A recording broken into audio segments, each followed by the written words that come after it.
Juga ya. Tadi saya masuk. Figurnya siapa sih yang dicontoh? Murid-muridnya atau ustadz-ustadznya atau guru-gurunya? Ini kalau ditanya masih ambigu, mau nunjuk, nggak berani. Gimana? Anak-anaknya mau berani nunjuk, berani tanya sekolah, wakaf, kemudian karyawan, tenaga kebersihan, dan teman-temannya. Kemudian ada siswa. Tugas apa yang harus kita emban untuk generasi emas ini? Apa Bapak Ibu yang harus kita lakukan? 3 hal saja yang sekiranya itu menjadi sesuatu yang memberatkan langkah panjenengan ketika ada di sini. Terkait dengan mendidik, terkait dengan mungkin administrasi, terkait dengan apapun yang menjadi penghalang kenyamanan panjenengan untuk bisa mendidik anak-anak di sini dengan baik. 3 saja, gak usah banyak-banyak. Sudah? Lama-lama. Saya minta sampel di sini 1, 2, 3. Bapak dari semua saja Bapak. Dari karyawan juga. Saya mau dengan Bapak siapa? Pak Yasir. Siap. Pak Yasir sebagai Pak Amanan. Masya Allah. Biasanya itu saya dengan Pak Bos seperti ini saya bilangnya pasti dan gimana dan pekerjaannya beres enggak gitu. Dan Yasir boleh saya panggil Dan, Iya. Temennya Dan Yasir siapa Dan? Siap. Berarti saya sudah punya kenalan 2 di sini ya, saudara. Oke, permasalahan. Jangkung saja. Panjenengan punya permasalahan apa? Satu saja.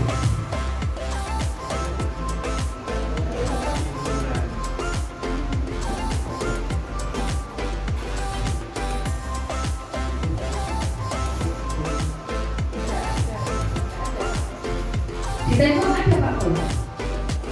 Ada enggak? Di tembok ada enggak? Jadi tadi panjenengan ngeliat di tembok gitu. Oh, baru kita jangan diimajinasikan. Mungkin sebelah sini ada satu. Ustazah siapa? Cahaya. Masalahnya Pak? Saya ini sih administrasi dulu itu banyak sekali. Apa sih? Ya kayak modul, kemudian perangkat,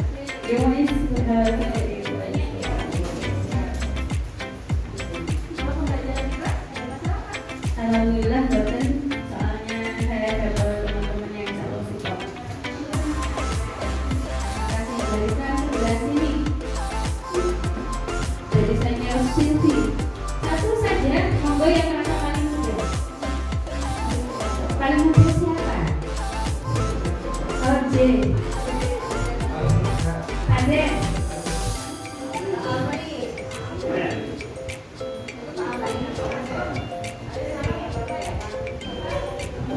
Kami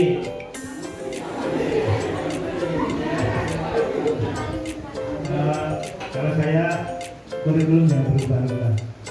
Oke, terima kasih Pak Amri. Oke. Bapak Ibu, dengan permasalahan seperti ini, ada tidak panjenengan merasakan masalah dari guru-guru, kemudian dari anak-anak, tujuannya satu. Anak-anak ini harapannya apa sih Bapak Ibu? Mencetak generasi emas ini kira-kira dicetak menjadi seperti apa? Kita sepakati anak yang mempunyai ada karakter yang baik. Sepakat Bapak Ibu? Oke, kemudian apa lagi?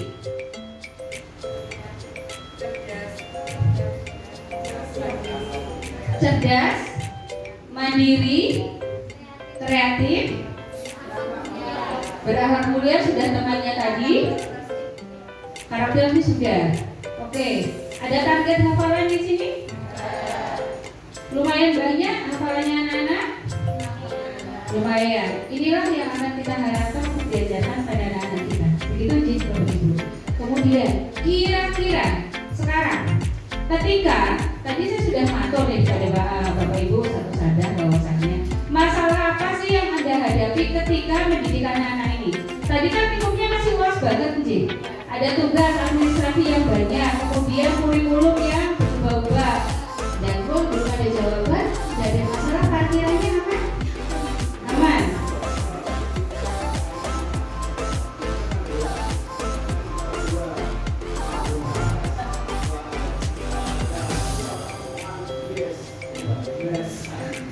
Beras itu nabrak sepeda atau gitu?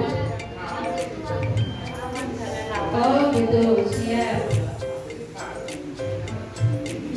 Oh iya. Nanti bicarakan itu apa namanya? Yang hitam-hitam itu ya? Caranya ya kan?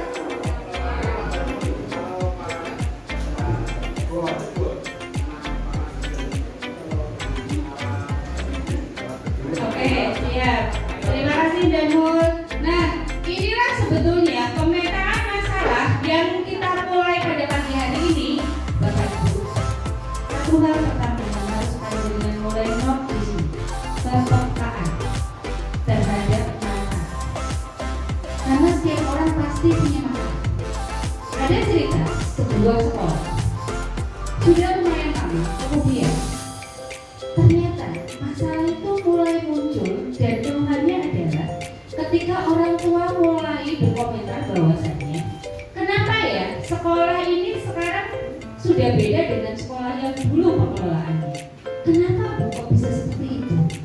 Gurunya muda-muda Bu, jadi gurunya itu nggak pengertian gitu, tidak peka gitu. Oh seperti itu, contohnya seperti apa Bu? Ketika ada anak nangis, kemudian ada sedikit masalah seperti itu, slow respon, bahasanya seperti itu. Nah, dari sini kita mulai dari kepekaan. Begitu ya Bapak Ibu sih. Kepekaan itu menjadi tanggung jawabnya siapa Pak? Semua, siapapun itu. Ketika kita, panjenengan, guru, karyawan, dan semua warga sekolah melihat segala sesuatu yang tidak nyaman dilihat, pasti panjenengan akan merasakan. Terus betul. Nah, ketika seperti itu apa sih yang harus dilaksanakan? Di sinilah kita harus mulai membuat SOP. SOP nanti yang akan menentukan siapa Bapak Ibu? Sekolah berdasarkan dari kebutuhannya. Nah sekarang ini bocoran sedikit saja deh. Dengan masalah seperti ini, berarti apa sih yang harus dilakukan? Saya ngambil sampel saja dari sekolah ini. Karena sekolahnya ternyata sudah lumayan banyak, gurunya sudah sekitar 50-60. Kemudian untuk koordinasi ternyata sekolah besar itu untungnya juga besar, nyamannya besar, tapi juga masalahnya besar. Lalu seperti Bapak Ibu. Iya, permasalahan besar di situ apa Bu? Komunikasi. Pinginnya baik, masih salah. Apalagi kalau masih salah sih pasti bikin salah. Kemudian apa yang harus dilakukan Bapak Ibu?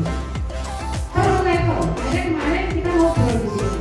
Baiknya seperti apa ini dengan kondisi seperti ini? Ternyata akhirnya dengan komunikasi, yuk kita buat per level. Kelas 1, 2, 1 level, 3, 4, 1 level, 5, 6, 1 level. Tujuannya apa Bapak Ibu? Per level ini nanti ada namanya koordinator level. Tujuannya apa? Agar bisa untuk mengontrol bagaimana permasalahan-permasalahan yang ada di level kelas tersebut. Permasalahannya biasanya apa Bapak Ibu? Ketika ada kita sebagai guru, namanya iman itu kan naik turun, betul tidak Bapak Ibu? Ada kalanya ketika imannya bagus, gimana Bu? Semangatnya luar biasa, betul tidak Bu? Senyum sepanjang hari dari pagi sampai siang, sore aja masih kuat ketawa gitu ya Bapak Ibu ya. Tapi ketika imannya baru mungkin turun, tanggal-tanggal tua gitu ya Bapak Ibu ya. Belum lagi ketika pasangan kita baru nggak oke sama kita, kadang-kadang ke bawah di sekolah, betul nggak Bapak Ibu? Kalau di sini ya enggak. Buatan insya Allah jika belum punya pasangan. Ya, betul. Kita doakan semoga segera dapat pasangan. Nah, ketika ada level seperti ini, ada permasalahan seperti ini, ada paling tidak ada satu koordinator yang membawahi teman-teman satu landing ini. Tujuannya untuk apa Bapak Ibu? Dia melatih kepekaan. Permasalahan apa sih? Biasakan Bapak Ibu ketika panjenengan ketemu masalah dicatat. Jangan dilihat oh ya wis bener kowe rapopo gitu. Apalagi yang bikin masalah itu Silvi gitu ya, sudah senior gitu ya. Wah, terus gitu loh sengaja kayak tenanan semangat terakan kayak gitu terus. Iya dong. Ini contoh aja ya Bapak Ibu ya. Saya ngobrol. Bapak Ibu, pokoknya bismillah dari awal saya masuk sampai keluar kalau diikat aja. Saya mau videonya ya. Kalau saya ngomongnya nggak benar, salah kayak gitu, ini tidak ada maksud satu dan lain hal. Intinya satu, nanti pulang dari sini saya dijajakin ya Silvi ya. Panjangan WA saya dari kemarin loh ya. Lanjut Bapak Ibu. Nah, ini contoh saja. Ketika ada seperti itu, silakan diakomodir dan bisa duduk bareng di level itu dulu. Kenapa seperti itu?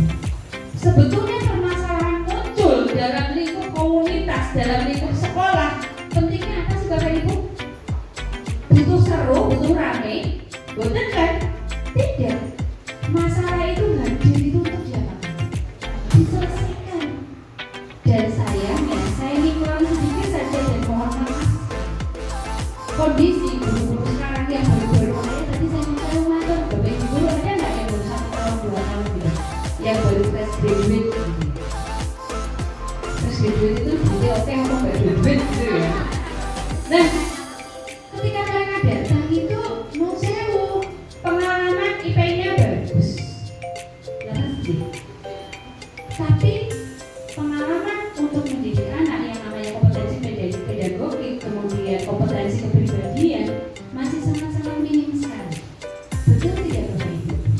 Sekolah jadi guru itu biasanya kita dibentuk bagaimana kita bisa membuat RPP yang baik, administrasi yang baik. Betul tidak?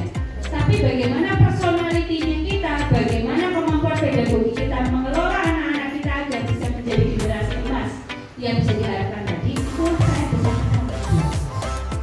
Sepakat tidak Bapak? Sepakat. Lanjut lagi ya. Silakan ngobrol, silakan diobrolin masalahnya apa, bla bla bla bla bla selesai. Jangan sampai ada dusta di antara kita. Sepakat. Kalau panjenengan sudah mulai menanam merawat yang namanya dusta, menutupi sesuatu, saya yakin ketidaknyamanan itu akan menular. Betul tidak? Apakah tidak ada dusta di antara kita? Silakan diobrolin, setelah diobrolkan, barulah nanti tawarkan solusinya mau seperti apa sih. Jadi tidak semuanya ujung-ujung naik ke atas. Karena biasanya keluhan komplain dari orang tua yang masuk ke kita ke sekolah itu kan levelnya kan masuk ke wali kelas, betul. Ibu-ibu, bapak-bapak wali kelas merasa nggak sih orang tua ini kadang-kadang terlalu rewel itu? Pernah nggak ngerasain seperti itu? Pernah banget apa jarang-jarang? Pernah banget ya? Normal nggak sih? Normal. Kenapa normal? Karena bayar. Terus apa lagi? Orang tuanya intelektual. Apa lagi?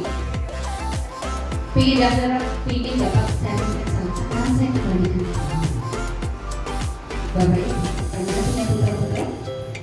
Punya. Panjenengan pernah sekolah? Apa yang panjenengan harapkan dari sekolah panjenengan? Sama kan? Sama tidak? Berarti partner kita ini, orang tua ini, mereka adalah orang-orang tua yang waras, sehat, dan normal. Sepakat tidak? Berarti kalau kita mulai tidak nyaman, mulai kepanasan dengan masukan-masukan mereka, komplain mereka, berarti kita yang gak waras. Sepakat tidak? Bisa diterima? Bisa, berarti alhamdulillah.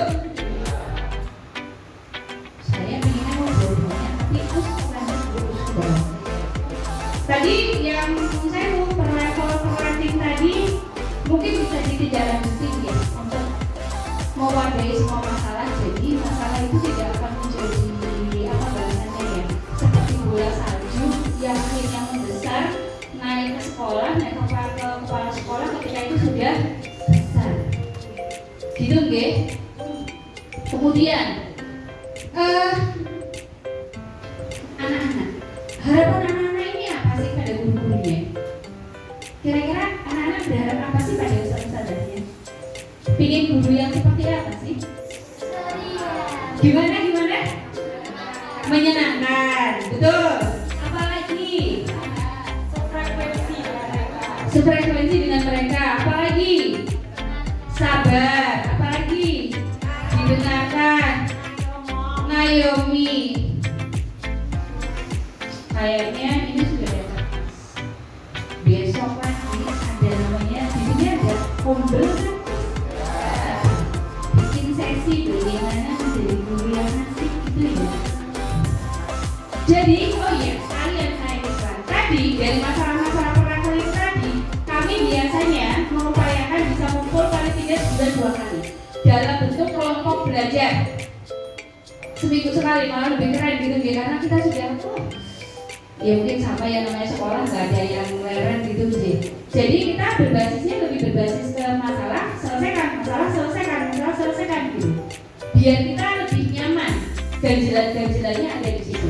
Dan ketika masalah ada, alternatif solusi ada, akhirnya kita buat jadi program-program yang bisa kita laksanakan bareng-bareng dengan guru.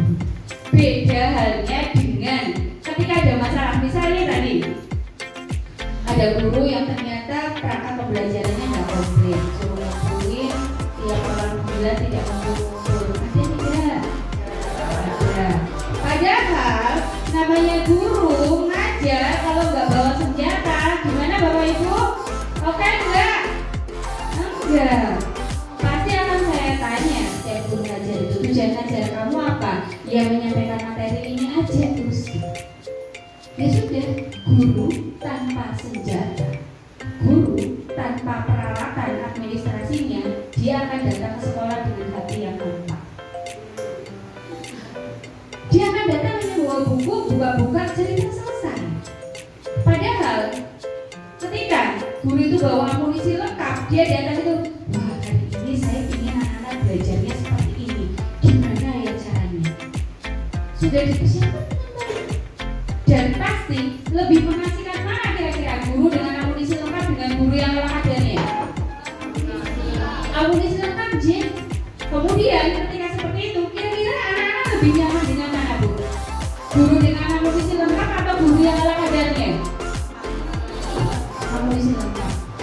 Dan saya masuk guru-guru keren, guru yang mengenal anak-anak, tidak selalu guru-guru yang lemah lembut. Sekarang tidak, Bapak Ibu.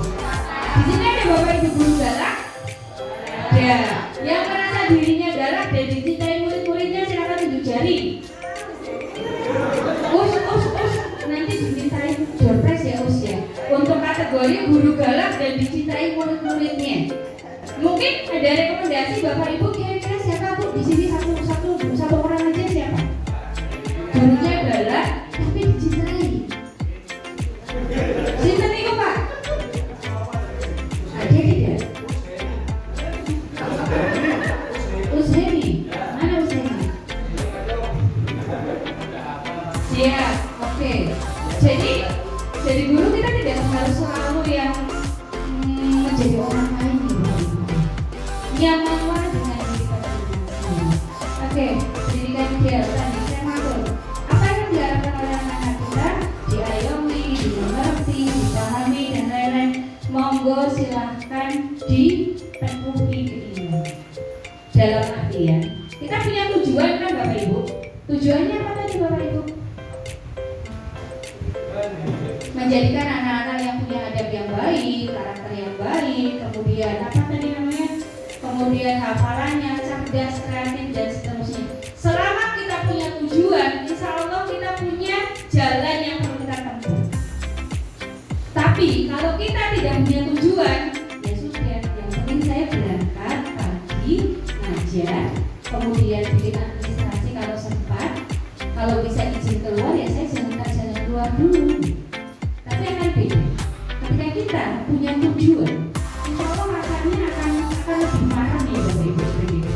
Saya sedikit cerita. Saya menjadi guru di SD Muhammadiyah itu tahun 2005. Di sini ada yang lebih saya tahu di SD Muhammadiyah ini. Oh, alhamdulillah, berarti kan saya paling tua, betul kan Mas? Oke, siap. Belum berdiri. 2005 saya menjadi guru, kemudian sesuatu yang membanggakan menurut saya. Awal gaji saya sebagai guru adalah 350.000 Bapak Ibu. Keren kan? Kira-kira cukup nggak Bapak Ibu? Cukup betul? Pada masa itu tidak cukup. Kemudian sekarang anak saya 4 Bapak Ibu. Saya masuk ke rohnya dulu saja gitu. Kenapa sih seorang guru Muhammadiyah harus berani berkata lantang kalau saya bangga sebagai guru? Kalau kita ragu jadi guru Muhammadiyah, itu saja boleh berlanjut. Daripada nanti maju mundur. Karena sebetulnya ketika kita berjuang di Muhammadiyah atau dimanapun tempatnya, yang dibutuhkan hanya apa Bapak Ibu? Keyakinan. Ada yang masih khawatir dengan konsep rezeki? Kadang iya, kadang tidak. Bapak Ibu mungkin sedikit mengingatkan diri saya pribadi. Saya pernah mendapatkan cerita seperti ini. Kamu nggak usah repot jadi guru Muhammadiyah itu bingung dengan gajimu yang sedikit. Karena sejatinya kita tidak perlu mencari rezeki, karena rezeki itulah yang mencari kita. Kira-kira betul apa betul Bapak Ibu? Ya betul seperti itu, tapi untuk meyakini dan mempercayainya kadang-kadang susah ya Bapak Ibu ya. Betul tidak? Betul. Nah, ketika kita sudah sampai di level ini, rezeki itu sudah mencari kita. Kemudian ngapain repot-repot bekerja? Kalau rezeki sudah mencari kita kok. Berarti mau apa-ngapain rezekinya kalau sudah segitu ya segitu. Nah, dari sinilah apakah yang harus kita perjuangkan sebagai guru atau karyawan di Muhammadiyah? Bapak Ibu, kita sebetulnya harus berjuang bagaimana Allah ridho dengan apa yang kita kerjakan. Dari sini kira-kira sepakat nggak Bapak Ibu? Konsep ridho kira-kira nyata nggak ya Bapak Ibu? Saya ketika berangkat sekolah itu kadang-kadang ketika imannya mungkin belum turun, rasanya itu kan berat banget mau sekolah, betul nggak Pak Bu? Aduh ya Allah, lelah nanti belum lagi ketemu sama anak-anak yang tidak benar-benar pikir gitu ya Bapak Ibu ya. Belum lagi nanti ketemu sama Bu Siti lagi yang suka ngomel-ngomel itu ya Bu, tak habisin sekalian Bu. Jangan gitu. Ini saya habisin sekalian aja ya Bu ya sama Bu. Nah, bahasanya ketika kita dalam kondisi seperti ini, saya ingin tahu sih Bapak Ibu bagaimana panjenengan sebagai guru ataupun karyawan rilis ataupun bangkit dari kondisi seperti ini. Kondisi capek, kondisi lelah, kondisi nggak semangat, mungkin hampir putus asa, aku capek dia ngajar di sini gitu. Mungkin ada yang punya pengalaman? Pak Zen? Halo. Saya jangan dikerjain loh Pak, saya orangnya pelupa loh Pak. Kira-kira apa Pak cara panjenengan untuk rilis dari kondisi seperti ini? Ya, membangun diri sendiri tetap semangat. Pagi-pagi loh Pak, pagi-pagi loh Pak, waktu kurang dari 5 menit loh. Bagaimana panjenengan harus bisa tampil? Saya siap berangkat sekolah. Kurang dari 5 menit loh Pak.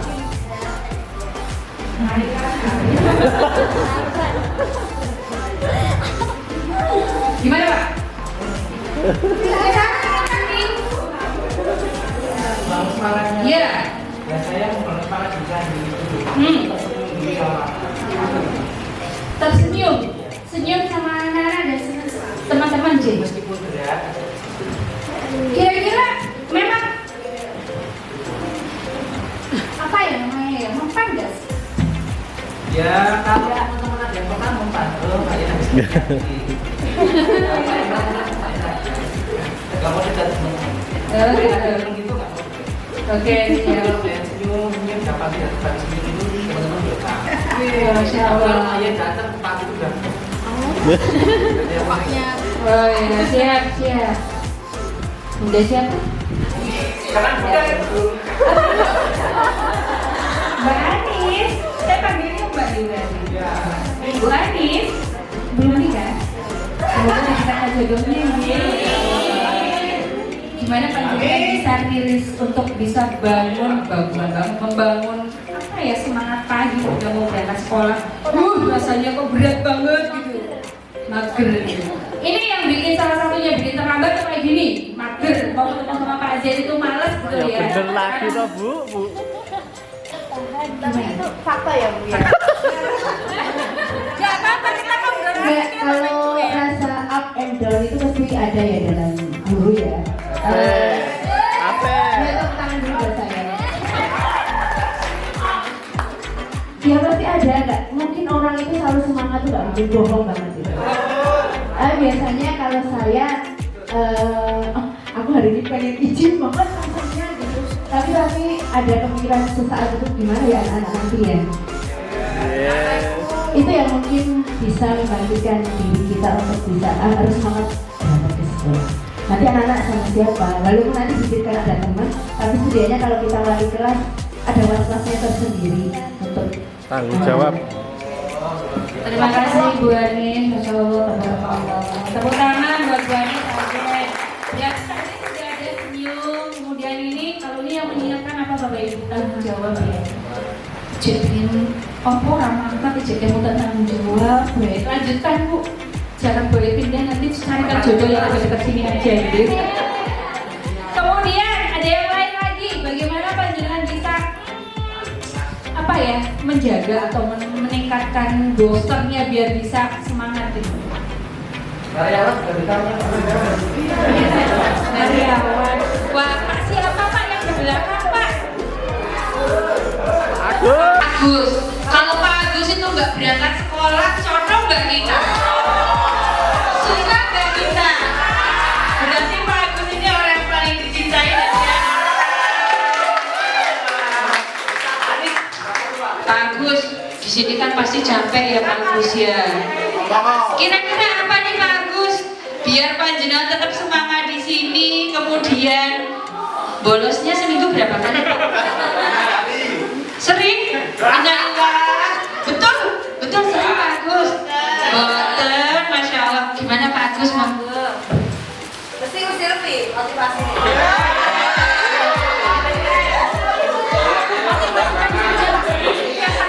Jumbo Sakura di baraknya di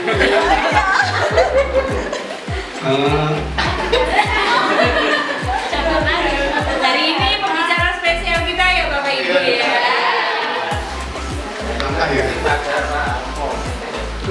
Motivasi saya masuk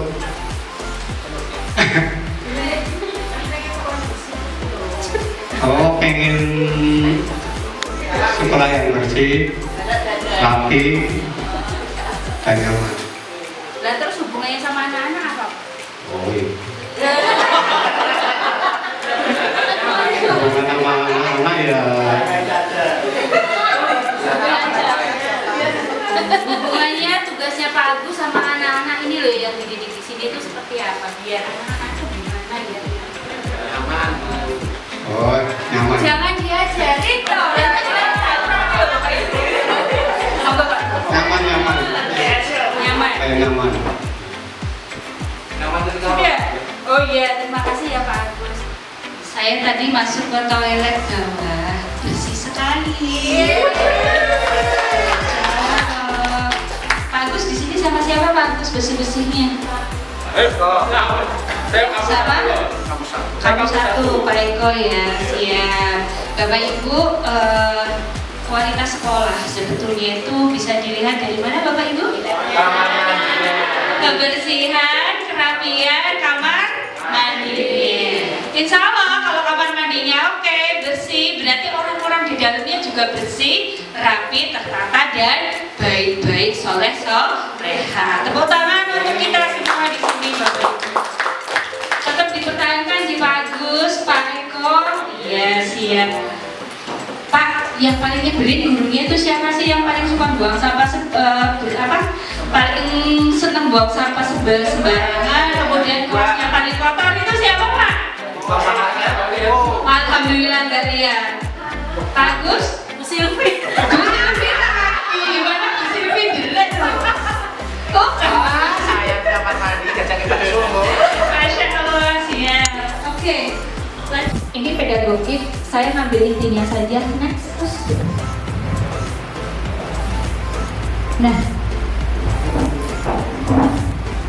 Bapak Ibu, ini saya ngobrolin sedikit saja tentang kemampuan pedagogik. Nanti ada kompetensi kepribadian juga dan kompetensi sosial juga. Di sini sebetulnya ketika kita akan mengajar anak, kita harus betul-betul paham bagaimana karakter anak-anak kita. Kondisi kelas ketika kita mengajar tidak cukup anak-anak itu dibahagiakan dan disenang-senangkan. Sepakat tidak Bapak Ibu? Sepakat? Apa yang membedakan pembelajaran di SD Muhammadiyah Klaten Utara ini dengan sekolah lain? Mungkin ada yang bisa menyampaikan keunggulan pembelajaran panjenengan dibandingkan sekolah yang lain. Fasilitas yang Responsif. Fasilitas yang memadai seperti apa? TV, kemudian apa lagi? Pembelajaran apa bedanya? kita pakai media pembelajaran. Media pembelajaran, oke. Terkontrol Ibu kurikulum siapa? Usni. Usni, bagaimana perkembangan teman-teman dalam melaksanakan tugasnya? Apakah betul seperti yang disampaikan tadi? Ada beberapa yang sudah menggunakan Media pembelajaran. Yang kreatif berapa orang? Belum sampai separuh. Oke, sepakat. Ya, saya paham gitu ya. Kemudian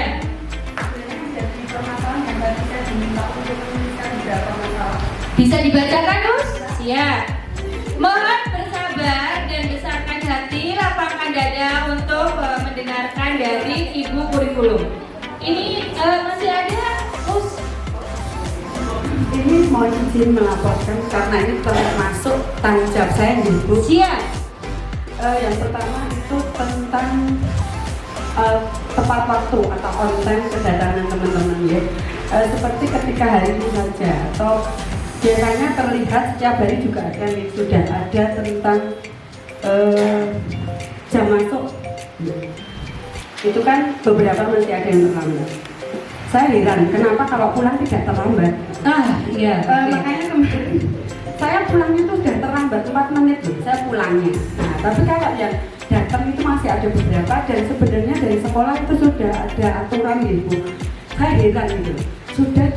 Usia sudah 17 tahun kan, ini kadang menjadi bahan pemikiran saya sendiri. Dan sampai saat ini belum saya temukan jawabannya. Gitu kan. Gitu. Kemudian seperti hari ini tadi Pak IHT gitu kan, sudah disepakati 07.30. Dalam bayangannya saya, itu 7:30 itu semuanya sudah duduk di dalam. Mungkin karena pemikiran saya yang masih kolot mungkin gitu kan. Karena usia saya sebenarnya dengan Bu Arum. Saya satu tahun di bawah Bu Arum. Masya Allah. Ya. Jadi kalau tadi Bu Arum mulai mengajar tahun 2005, saya 2004. 1 tahun saya mengajar juga. Jadi gini Bu, maksudnya gini, 7:30 itu nanti ya datang teman-teman. Tapi masih ada yang sarapan, masih ada yang ngopo-ngopo gitu loh. Tapi tidak dimulai 7:30, itu yang pertama. Itu saya nulisnya di sini waktu pelaksanaan kegiatan. Yang kedua, ini permasalahan buat saya sendiri ya. Iya Bu, siap. Karena saya sendiri. Yang kedua, pengumpulan perangkat administrasi. Oke, next. Saya juga tahu itu berat. Tidak usah dijelaskan Bu, karena kita sudah paham semua. Oh, yang iya. lain, lanjut.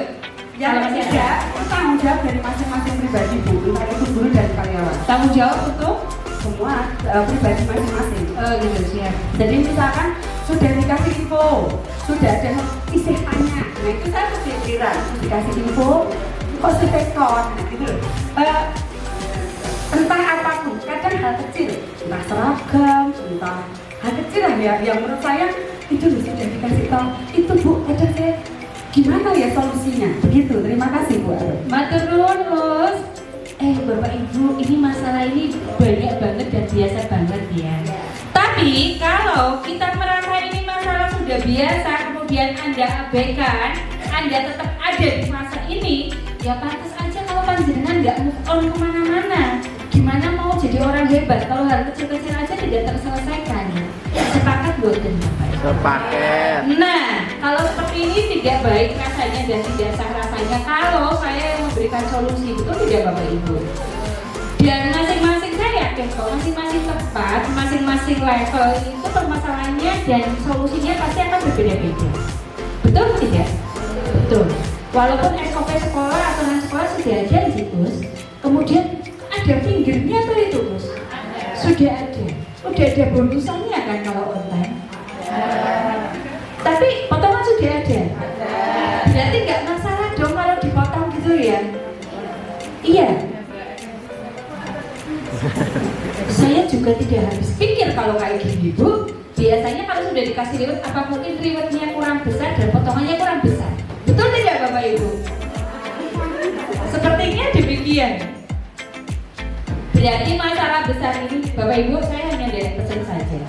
Permasalahan-permasalahan seperti ini tolong diselesaikan dalam artian komunikasikan. Mungkin dari skala terkecil dulu sih Bapak Ibu. Tapi ya kayaknya kalau namanya watuk itu kan bisa diobati gitu ya Bapak Ibu ya. Yang namanya watak itu dibawa mati gitu ya Bapak Ibu ya. Tapi gitu. Saya hanya berpesan saja. Pak, Bu, apa yang kita lakukan? Sebetulnya segala sesuatunya akan kembali ke kita sendiri. Laras betul? Laras. Kenapa saya bilang menjaga wajah dan menjadi semboyan hidup saya?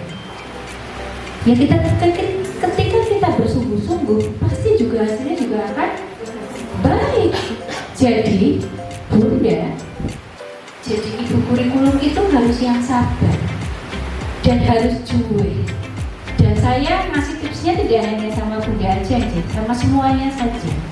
Bapak Ibu, ketika panjenengan punya tanggung jawab besar di situ, panjenengan tidak punya tanggung jawab itu tidak hanya sebatas memberi aturan saja. Sepakat tidak Bapak Ibu?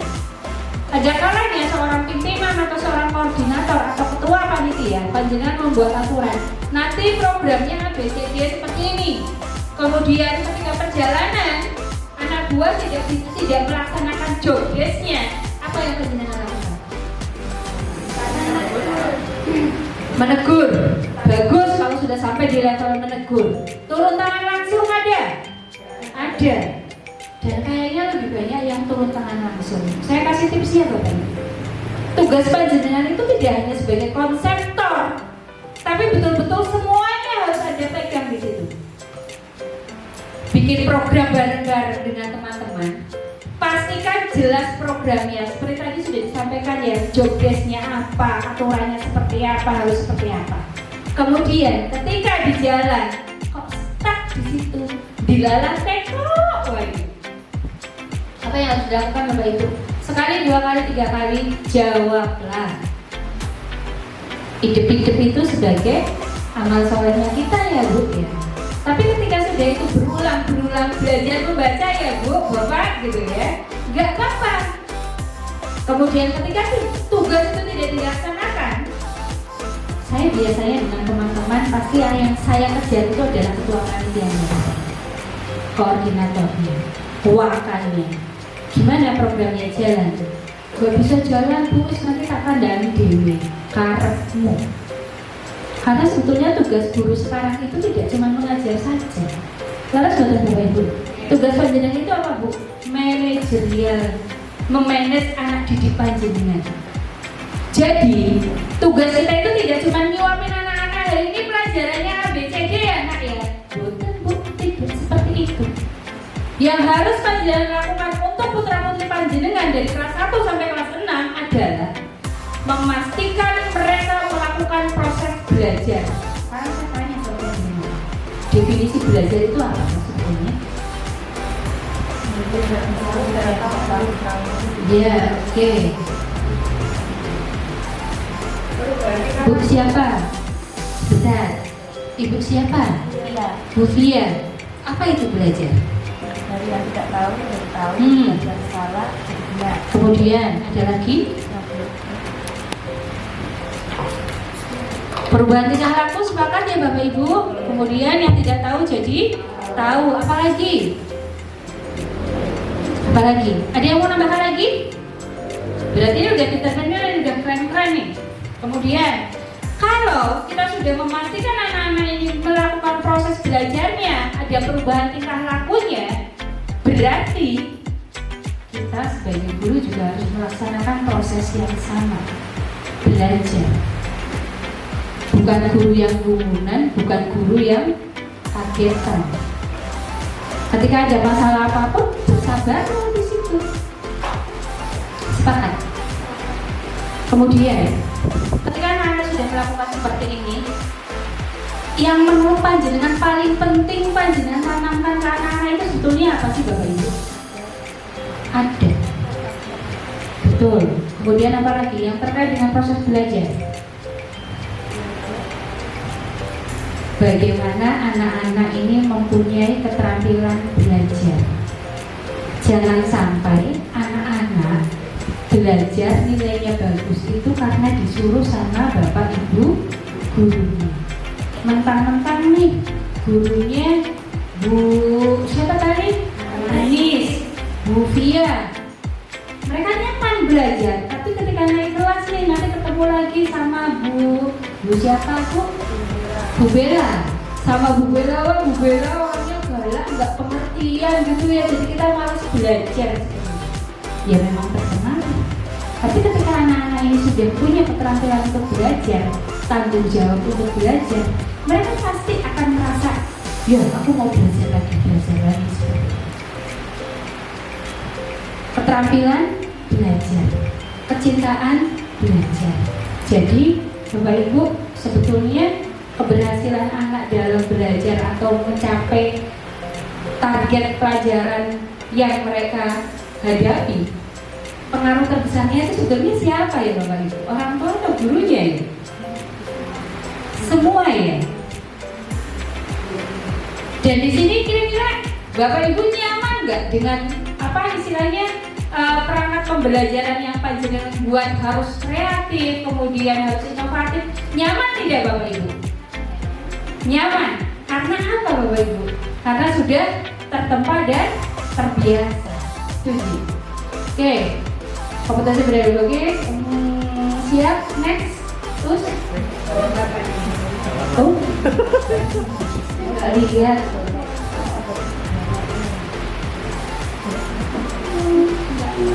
Bapak Ibu, saya mau sedikit ngobrol sambil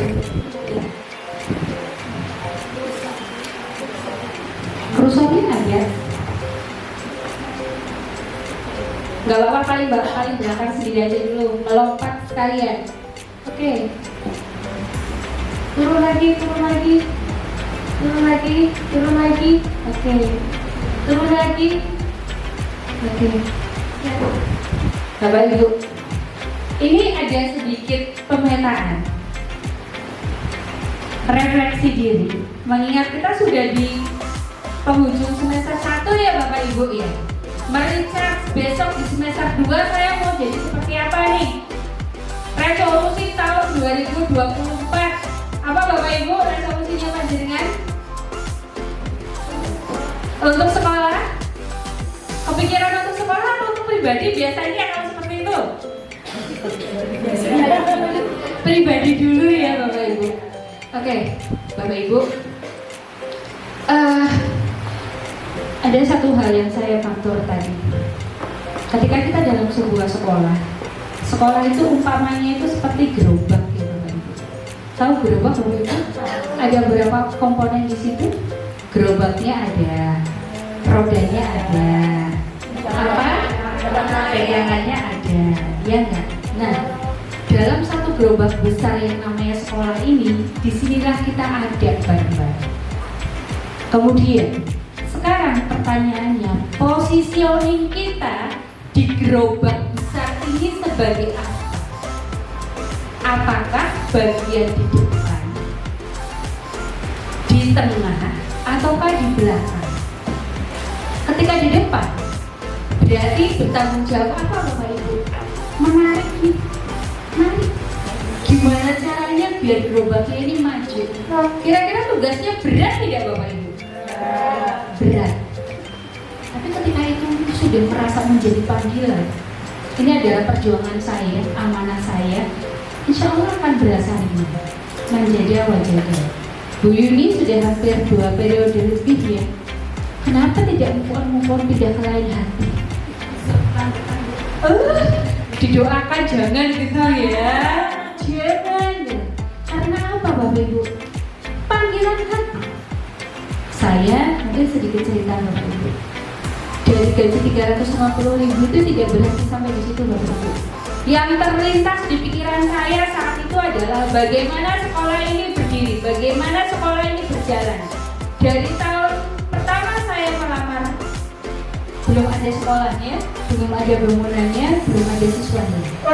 Kemudian 2005 sampai 2011 saya sebagai guru. Kemudian 2011 sampai 2018 saya menjabat sebagai kepala sekolah 2 periode. Tentunya bukan hal gampang, bukan hal yang mudah Bapak Ibu. Berjuang, saya hanya berpikir bagaimana saya bisa berjalan untuk tetap maju ke depan, bertahan, mengembangkan sekolah dan selanjutnya seperti panjenengan saat ini. Apakah Bu Arum khawatir dengan rezekinya Allah? Ada waktunya saya khawatir. Ada waktunya saya harus melepas di situ.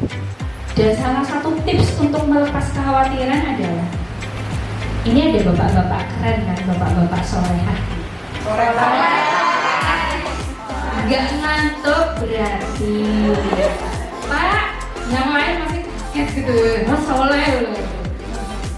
Jadi ketika ibu-ibu itu kan identik dengan tuntutan, betul tidak Bapak Ibu? Identik dengan berhitung-hitung, leres betul? Iya. Nah ketika seperti itu, nanti kebutuhannya seperti ini, butuhnya ini, khawatir, terlalu banyak khawatirnya. Ternyata kita butuh imam kuat tadi dan bapak-bapak soleh yang ada di sini. Mindset saya pelan-pelan berubah Bapak Ibu. Dari yang awal menuntut kurang ini itu, merasa kurang dengan apa rezeki yang kita terima pada saat itu, ternyata ada kata-kata magic di situ. Bismillah, nanti insya Allah dicukupkan sama Allah. Siapa yang ngomong seperti itu? Imam, bukan Pak Imam, tapi Imam suami saya gitu. Beliau yang setiap saat ketika saya mengeluh, beliau bilang seperti itu. Padahal beliau pekerjaannya adalah wira swasta juga, beliau. Segala sesuatunya yang disampaikan pelan terus-menerus ternyata itu secara tidak langsung itu masuk ke alam bawah sadarnya kita. Sampai saya hafal ketika mau ngomong, ayah nanti bayaran ke pondok loh ya ke depan nih. Pernah survei tidak Bu, mencatat penghasilan per bulan berapa, kemudian pengeluaran per bulan berapa, sudah pernah? Ya. Sudah. Bagaimana, apakah sebanding? Boten ya. Kalau saya kemarin, hitungan kemarin buat survei Kelasisme karena saya pengajuan modal usaha gitu, saya buat pemasukan per bulan itu 3 juta, ternyata pengeluaran per bulan itu 6 juta loh. Tapi Masya Allah luar biasa. Ada satu hal keistimewaan yang Allah jaga, yang Allah tempelkan ke kami. Apa Bapak Ibu? Dijaga dari hutang. Apakah itu butuh perjuangan Bapak Ibu? Butuh. Ketika mindset kita bilang sama Allah, ya Allah cukupkan semuanya, kemudian penuhi semuanya, jagalah saya dari hutang. Insya Allah pelan-pelan akan jalan seperti itu. Nah, dari kata-kata bismillah inilah Bapak Ibu yang saya tanamkan pada teman-teman saya, guru-guru saya, dan teman-teman seperjuangan yang lain. Bapak-bapak, jangan khawatir dengan rezeki yang Allah berikan lewat panjenengan. Tapi insya Allah panjenengan punya PR besar untuk mendidik pasangan panjenengan. Leres buatan Bapak Ibu. Jadi, bahasanya apa Bapak Ibu? Gak usah ngeluh, wes menunggu PN tuh esak mono, wes bising baik, seseorang ya ini jangan Bapak. Tapi banyak senyumnya. Bismillah ya Bu, doain habis ini nanti ada rezeki yang lain lagi. Bismillah ya Bu. Sampai istri panjenengan, pasangan panjenengan itu di alam bawah sadarnya itu, oh ya Allah, iya Bu. Jadi nempel di sini Bapak. Karena ketika kita bekerja di Muhammadiyah apa Bu? Jangan mencari kehidupan di Muhammadiyah, tapi hidup-hidupilah Muhammadiyah. Betul tidak seperti itu? Betul 100%. Dan tahun 2018 saya naik kelas Bapak Ibu dipaksa. Baru pindah ke SMP, muridnya tinggal 5. Terus gimana ya? Bismillah manjada wajada. Saya sudah sampai di level patah hati Bapak Ibu. Kenapa Bapak Ibu? Apa yang saya harapkan itu beda dari apa yang saya rasakan, saya terima itu beda dengan apa yang saya impikan dan saya harapkan. Berubah 180 derajat. atau 360 derajat ya Bapak Ibu. Kemudian apa yang terjadi Bapak Ibu? Saya belajar ketika di SD, saya belajar tentang manajerial, bagaimana mengelola keuangan, kemudian mengelola guru-guru dan lain-lain. Ternyata ketika masuk di SMP yang saya pelajari apa Bapak Ibu? Ilmu pasrah, ilmu ikhlas. Karena tidak ada yang bisa ditutup. Ketika saya berharap membangun gedung yang senilai 17 miliar, sekolah Muhammadiyah, yayasan Muhammadiyah, apakah ada yang kaya Bapak Ibu? Nggak ada, kecuali UMS, betul tidak Pak Bu? Bantuannya ya cuma sedikit aja gitu. Akhirnya selesai. Apa yang bisa diperjuangkan di situ? Menjaga wajahnya di mana Bapak Ibu? Ketika kita sudah ikhtiar maksimal, bersungguh-sungguh, dan terakhir kita itu sudah pasrah sama Allah, saya mendapatkan pelajaran berharga Bapak Ibu. Ternyata yang menjadikan sekolah besar, yang menjadikan saya bercukupan, bukan karena penghasilan saya, bukan karena pengalaman saya, bukan karena kecerdasan saya Bapak Ibu. Tapi apa Bapak Ibu? Kepasrahan kita sama Allah. Ternyata ketika kita sudah pasrah sama Allah, Allah tata semuanya, diberesin semua. Gedung alhamdulillah sedikit-sedikit jadi, masjid alhamdulillah sedikit-sedikit jadi. Kembali ke gerobak ini tadi Bapak Ibu. Ketika Panjenengan di gerobak, di depan ini adalah sebagai leadernya yang ngatur, yang di tengah-tengah ini adalah guru-guru dan karyawan. Positioning panjenengan Bapak Ibu, panjenengan sebagai apa? Apakah sebagai beban di sekolah ini, di gerobak ini, atau panjenengan sebagai supporting tim yang mendorong dari belakang dan dari samping? Setidaknya ketika panjenengan menjadi guru dan karyawan, panjenengan bisa belajar. Tadi lewat kepekaan. Kemudian apa sih yang bisa dilakukan Bapak Ibu? Banyak bertanya, apa yang bisa saya bantu? Apa yang bisa saya kerjakan? Bukan lagi ketika bekerja panjenengan harus menunggu di oke. Pernah seperti itu? Ya aku tahu sih jobdeskku sebetulnya harus nyiapin ini, bikin administrasi pembelajaran dan lain-lain. Tapi kan belum dipakai, nanti saja. Ada seperti itu? Ada. Lelah nanti Bapak Ibu. Dan nanti posisi panjenengan di mana? Tetap di belakang. Memberatkan tugas teman-teman yang lain. Dan bagi panjenengan yang sudah merasa saya sudah berasa berjuang kok. Dan ternyata berjuang itu nggak susah-susah amat Bapak Ibu. Tidak harus kepala jadi kaki, kan bahasanya seperti itu ya Bapak Ibu ya. Ya namanya berjuang itu jadi kaki jadi kepala, kepala jadi kaki gitu kan. Enggak, ternyata tidak se-wow gitu Bapak Ibu. Namanya berjuang itu satu, tahu tujuannya, berarti Bapak Ibu harus paham. Panjenengan di sini mau ngapain? Kalau panjenengan hanya sebatas niat mengajar saja, saya sayang emang-emang. Kalau panjenengan dapatnya cuma lelah-lelahnya saja, betul tidak Bapak Ibu? Iya. Kalau panjenengan sudah jigo ya sekalian basah saja. Wes sisa lillahi ta'ala. Saya ingin belajar dan belajar mengabdi mengemban amanah di sekolah. Totalitas. Kembalinya ke siapa Bapak Ibu? Ke kita, bukan ke yang lain. Kalau yang seperti Bu Silvi nggak mungkin namanya, pahalanya, rezekinya nanti larinya ke Bu Fia, betul tidak Bu Fia?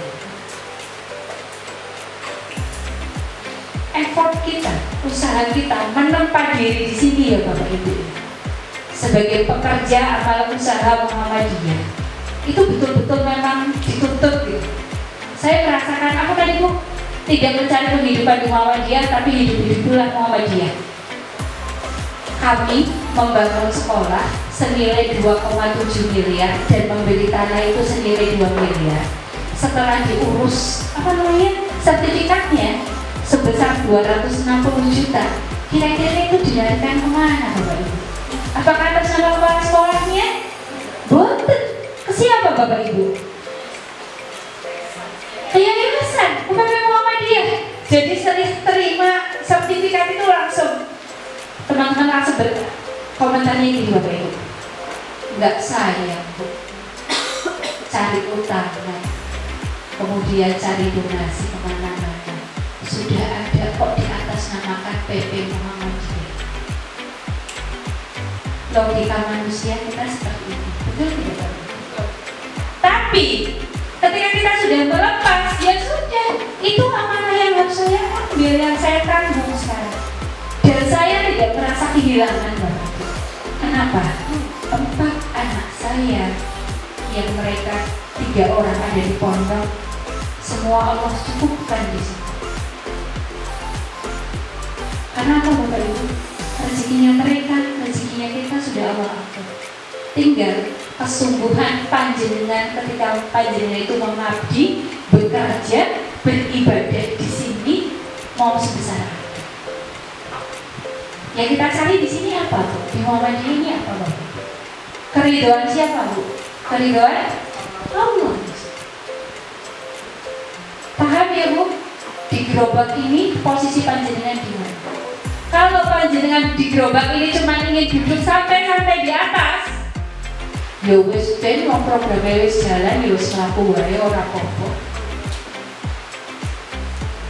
Nah, sekarang yang terakhir di sini, siapa saya? Direktur manakah saya? Apakah sebagai guru sadar? Guru sadar itu seperti apa Bapak Ibu?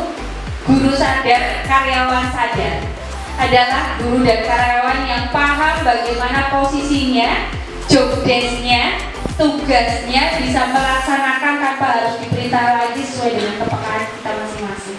Dan hasil ini juga akan kembali ke kita, kenyamanan kita. Atau guru nyasar. Guru nyasar itu apa Bapak Ibu? Ya itu tadi, masih banyak bertanya, banyak berhenti di tempat-tempat pemberhentian gitu ya Bapak Ibu. Bu, hari ini saya gaya apa Bu? Terus ngumpulinnya nanti jam berapa ya Bu? Ngapunten.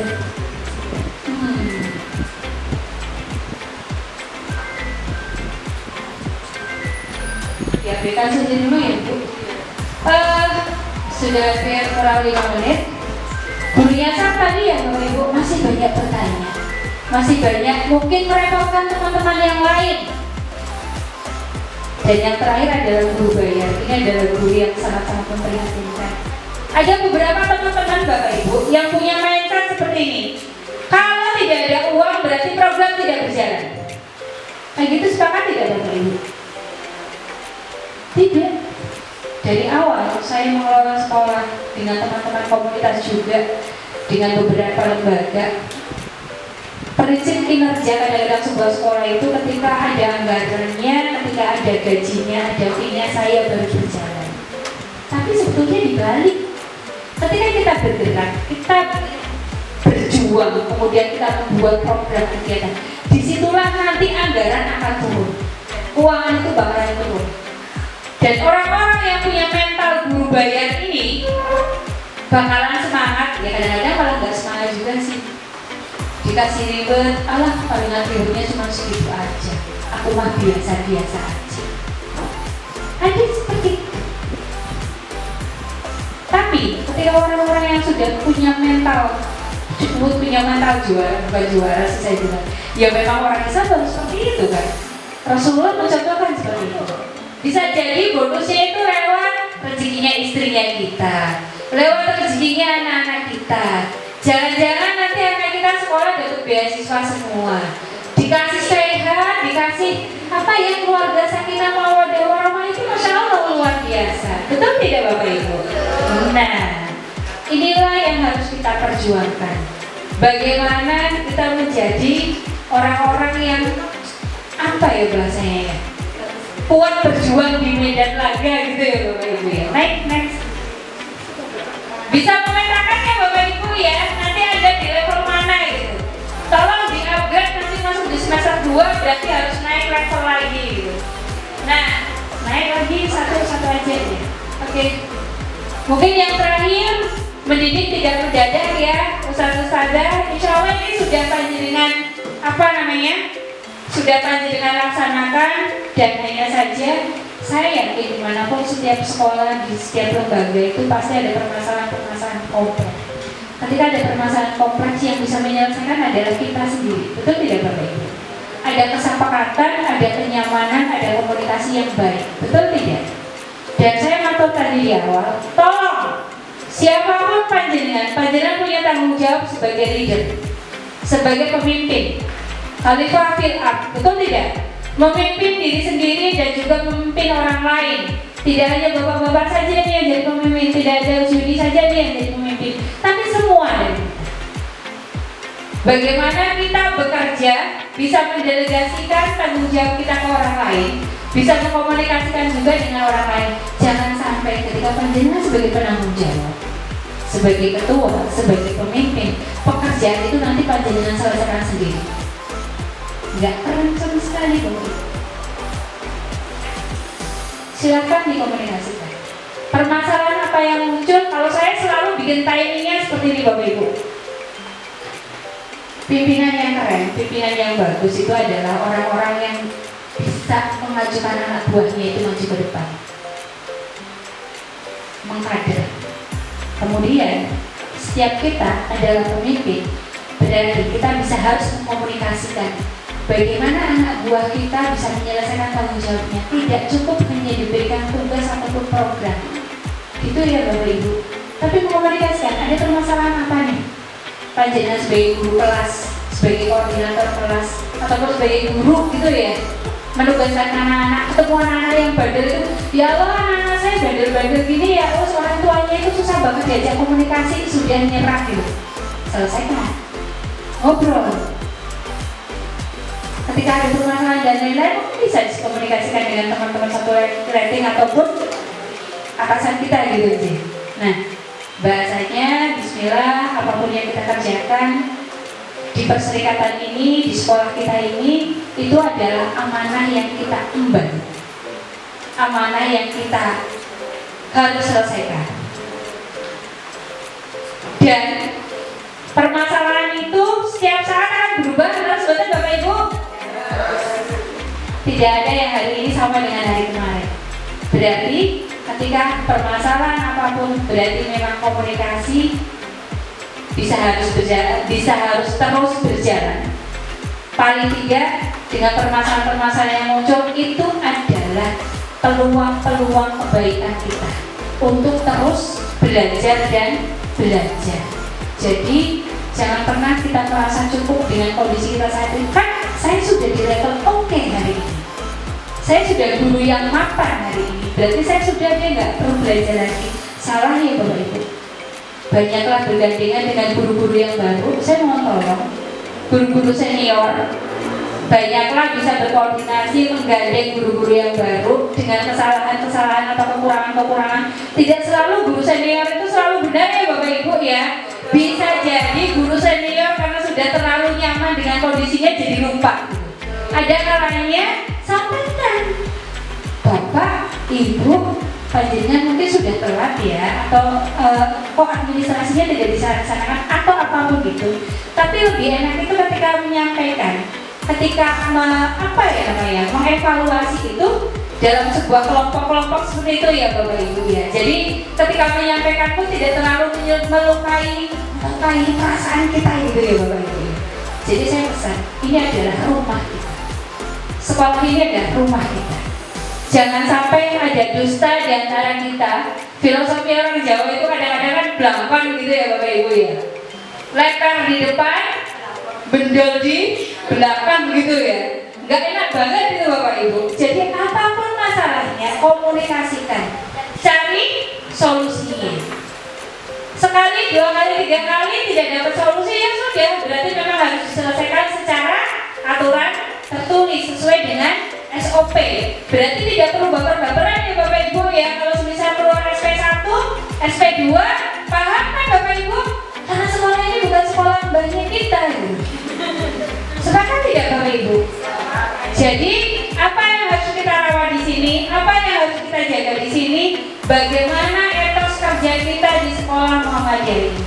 Kalau kita mau berjuang ya tetaplah di sini. Tapi kalau Anda mau bersantai-santai untuk apa ya? Mencari tempat yang nyaman, mungkin tempat Anda bukan di sini. Tapi saya yakin Bapak Ibu di sini dari karyawan sampai guru-guru Anda adalah pejuang-pejuang hebat. Dan yakinlah keberkahan Allah menanti Anda di sini. Apa yang saudara Anda dapatkan? Saya itu merasa bangga Bapak Ibu, dari SD, SMP sampai kuliah S2 itu saya sekolahnya di sekolah negeri terus Bapak Ibu. Dan ternyata Allah itu menyesatkan saya di jalan yang benar. Saya masuk ke sekolah Muhammadiyah. Yang saya dapatkan apa Bapak Ibu? Rekoso. Betul tidak Bapak Ibu? Betul Bu Yuni? Berjuang dan berjuang. Dari awal bangun alas, bangun sekolah lagi, bangun masjid, sampai sekarang harus cari murid. Untuk siapa Bapak Ibu? Perserikatan Muhammadiyah. Tapi untuk apa?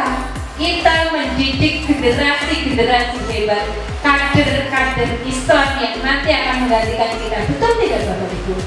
Tapi disitulah karena saya merasa saya capek, saya lelah, saya berjuang.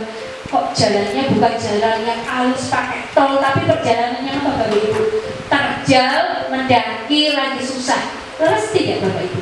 Itulah jalan kita di sini.